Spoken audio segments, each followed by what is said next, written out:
আশিক বানায়া পৃথিবীর একমাত্র গান, যে গান মানুষ সাউন্ড দিয়ে শোনার চেয়ে সাউন্ড ছাড়া শুনেছে বেশি। এখন একটা প্রশ্ন হলো, কেন এই গান সাউন্ড ছাড়া শুনেছে? আসলে তখন ইন্টারনেট এত সহজ ছিল না। এখন সবার হাতে হাতে স্মার্টফোন, মন চাইলেই রাত 12টার পর পাসপোর্ট ভিসা বাদেই অন্য দেশে ঢুকে পড়া যায়।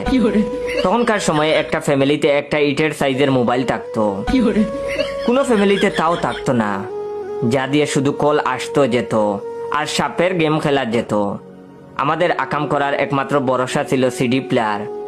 তখন হিন্দি কিংবা বাংলা গানের গীতমালা পাওয়া যেত, একটা সিডি ক্যাসেট 15টা করে গান।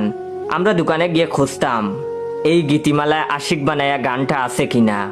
অন্য গান ফুল সাউন্ড দিয়ে শুনতাম, কিন্তু আশিক বানায়া গান আসলেই দরজা জানালা বন্ধ, সাউন্ড অফ, শুধু মন ভরে দেখতাম। এখন অনেকেই ভাবতে পারেন এই গানে কি এমন আছে